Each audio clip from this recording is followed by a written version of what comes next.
সম্মানিত ভিউয়ার্স, আসসালামু আলাইকুম। আশা করি সকলেই ভালো আছেন। শিক্ষা সম্বন্ধিত যাবতীয় তথ্যের জন্য এই চ্যানেলটি সাবস্ক্রাইব করে রাখতে পারেন। ভিউয়ার্স, দেশের প্রায় ১৫ লাখ সরকারি কর্মকর্তা কর্মচারীর চোখ এখন নতুন বেতন কমিশনের দিকে। নতুন কাঠামো কবে আসবে, সেটিই এখন সবার বড় প্রশ্ন। সরকার ইতোমধ্যেই একটি কমিশন গঠন করেছে, তবে ঘোষণা শিগগিরই হচ্ছে না। ১৪ আগস্ট কমিশনের প্রথম সভায় আলোচনায় এসেছে দেশের বর্তমান রাজনৈতিক ও অর্থনৈতিক অবস্থা। বিশেষ করে আসন্ন জাতীয় নির্বাচনকে সামনে রেখে সরকারের আর্থিক অবস্থার ওপর চাপ বাড়ছে। ফলে নির্বাচন শেষ হওয়ার আগে নতুন পে স্কেল বাস্তবায়নের কোনো সম্ভাবনা নেই। তবে কমিশন আগামী ৬ মাসের মধ্যে একটি পূর্ণাঙ্গ প্রতিবেদন দেবে। সেই প্রতিবেদনের ওপর ভিত্তি করেই নতুন কাঠামো তৈরি করা হবে। অর্থ উপদেষ্টা সালেহুদ্দিন এ বিষয়ে বলেছেন, আমরা চাই একটি সময়োপযোগী কাঠামো তৈরি করতে।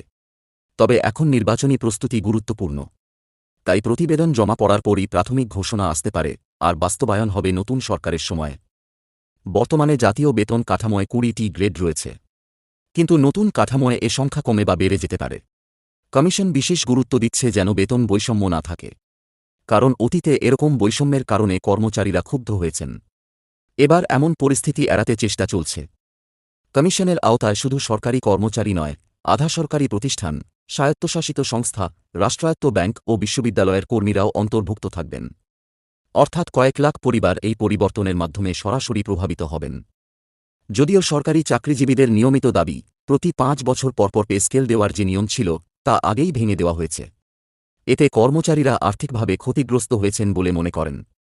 তাই তাদের প্রত্যাশা, নতুন কমিশনের মাধ্যমে সেই ক্ষতি কিছুটা পূরণ হবে।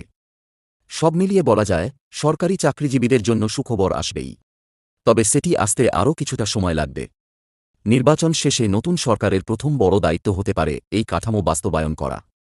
সম্মানিত ভিউয়ার্স, আজকের ভিডিওটি এ পর্যন্তই। ভিডিওটি ভালো লাগলে লাইক, কমেন্ট ও শেয়ার করে দিবেন।